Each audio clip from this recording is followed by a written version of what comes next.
What is up, everybody? It is the Pauper J, and I am back with another Pauper deck tech. And today we are doing Pauper Proliferate with new cards from War of the Spark. Here we have Proliferate Druid, smoking that green, making that green like she is green because she's green. Okay guys, let's get into our one-drop creatures. First off, we're kicking it off with Carrion Feeder. 1 mana creature zombie, it cannot block, and you can sacrifice a creature and put a +1/+1 counter on Carrion Feeder. It's a 1 mana 1/1 that can't block, but is a sacrifice outlet for only 1 mana. And because you put +1/+1 counters on it, the +1/+1 counters can be proliferated. Next up is a card that also gets sees play with it in the zombies deck for Pauper is Festering Mummy. A 1 mana creature zombie that is a 1/1 that when it dies, put a -1 counter on target creature. It's a May ability, so if they don't have any creatures, you can just sacrifice this to make Carrion Feeder bigger if that is more beneficial at that moment. But, so you can go ahead, you sacrifice your Festering Mummy to your Carrion Feeder. Carrion Feeder gets a +1/+1 counter. Their creature gets a -1 counter. Now, anytime you proliferate, you can proliferate that -1 counter and your Carrion Feeder's +1/+1 counter. Next up, we have Mortician Beetle. It is a 1 mana creature insect that whenever a player sacrifices a creature, put a +1/+1 counter on Mortician Beetle. So now, instead, when you're sacrificing your Festering Mummy, if you have all three of these on the board, sacrifice Festering Mummy, both your Mortician Beetle and your Carrion Feeder get a +1/+1 counter, so you double your amount of power instead of Festering Mummy. Now you have 2 power from just that one creature, and you put a -1 counter over onto their side. So your creatures are going to get bigger off of sacrificing other creatures. So that is a beneficial trade in this. Also, we have cards that make your opponent sacrifice creatures as well. So Mortician Beetle will also get power off of that, saying that whenever a player sacrifices a creature, so it's a player, not just you. Going on to our black cards. At the 2-drop slot, we have 4 Lazatope Reaver, another card from War of the Spark. And when it enters the battlefield, you amass 1, and you make a 1/1. You basically make a 0/0 zombie that has a +1/+1 counter on it, meaning that +1/+1 counter will also be able to be proliferated.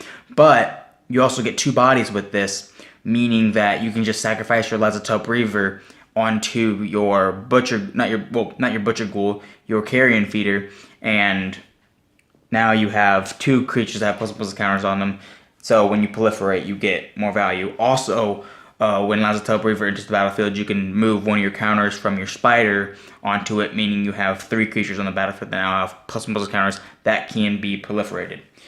We also run 4 Butcher Ghoul, which is a 2 mana 1/1 with Undying. When it dies, if it had no +1/+1 counters on it, put a +1/+1 counter on it. This, with Carrion Feeder, allows you to sacrifice it when it comes into play. You have a 2 mana 2/2 that also put a +1/+1 counter on your not your Butcher Ghoul. I'm going to keep on saying that. Your Carrion Feeder. So now you have another 2 creatures that have +1/+1 counters on them that are ready to be proliferated. And we also run 4 Diabolic Edict, 2 mana, instant. Target player sacrifices a creature. This works well with our Mortician Beetle because at instant speed, we can make them sacrifice a creature, making our Mortician Beetle a little bit bigger, and that might as well be a 2-for-1 if they swing in with, like, let's say they swing in with a 2/2 while we have a 2/2 Mortician Beetle. We can make them sacrifice a creature. Either they will sacrifice their 2/2 that's swinging, or if they sacrifice another creature, they will end up getting 2-for-1 because our 2/2 will become a 3/3 because they sacrifice a creature. And sometimes your opponent will not know about this and make a misplay, which is all the best for us. Next up, we have our 2-drop slot. These are 2-drop green creatures, and our first proliferate creature is Proliferate Druid, a 2 mana 1/1 that when it enters the battlefield, you may choose one. Put a +1/+1 counter on target creature, or proliferate. So, this is our cheapest proliferate green card that we can get in the deck that also puts a body on the battlefield. So, if you already have creatures that have +1/+1 counters on it, you can end up getting 3, 4, 5 power out of just playing a Proliferate Druid. And because those +1/+1 counters are going onto creatures that can already attack, you almost get a sort of haste out of this because you get to deal a random amount of damage. Your opponents can't really guess how much damage you're going to do when you're proliferating.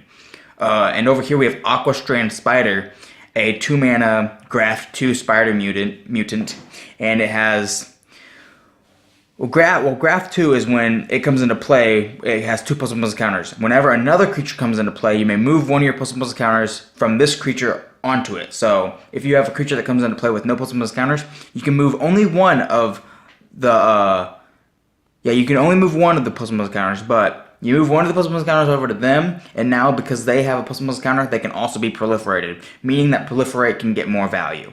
It also has for one green, target creature with a plus counter on it can block as though it had flying this turn.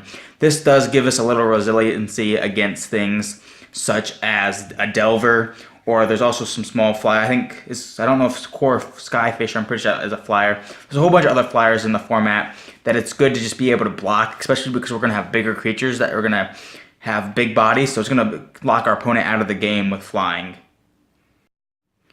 Getting into our 3 drops and higher black creatures. We only have one creature on this, which is Grimag Angler, which is actually a 7 drop. Get back into that in a minute. We have 4 Grim Affliction, 3 mana instant that puts a -1/-1 counter on target creature, and then you proliferate. So it's going to put 2 -1 counters on target creature, and then you're also going to be able to proliferate whatever other -1 counters are on the creatures. And you get to put plus counters on all your creatures as long as you have creatures that have plus counters on them. And then you have 2 Grimag Anglers, a 7 mana 5/5, but with Delve. We only run 2 of these. We don't want 2 of these in our hand, but we want to be able to play it late into the game in order to put a big creature on the board when we might be losing the race, if so. But 7 mana 5/5 with Delve. This is just a mainstay in black for Pauper. If you're just looking for a big threat in Pauper, this is probably what you're going to end up playing anyways. And then we get into 2 Cartouche of Ambition. This card is, for one, meant to be able to give us a main board answer to burn in aggro decks by giving one of our creatures lifelink. But when it enters the battlefield, you may put a -1 counter on target creature. So it enters the battlefield, it might end up removing one of their creatures and making one of your creatures get bigger with lifelink. And if it doesn't remove one of their creatures, that -1 counter later will be able to be proliferated. Meaning, and there aren't very, this is good against things like Augur of Bolus because it only has 1 power. So if you're swinging in with creatures that only have 1 power, if you put this on there, it allows you to just kind of get rid of his blocking or attacking ability due to the fact that he won't have any power and his toughness is only going to be 2, and this is already giving one of your creatures +1/+1. So this is going to be good against creatures with big butts. I like big butts and I cannot lie. My black deck can't deny. Yeah, let's not stutter in this video. It's kind of too late though. But yeah, these are where we go with that. For our mana base, we are running 6 Evolving Wilds. Okay, what I mean by running 6 Evolving Wilds is because you just need to split it between Evolving Wilds and Terramorphic Expanse. Whether or not you want to do a 4/2 or a 3/3, it doesn't matter. You want these to be able to sacrifice for your mana fixing, and it's one of the cards that allows Grimag Angler to be able to cost less, because once you sacrifice it, it goes into your graveyard. Now you can delve it away with Grimag Angler, and it's almost like you're mana ramping for Grimag Angler. And then we run 10 Swamps and 6 Forests. If you haven't noticed, we are mostly black. We mostly are running our Evolving Wilds just to make sure that we can hit our forests with also being able to get to swamps.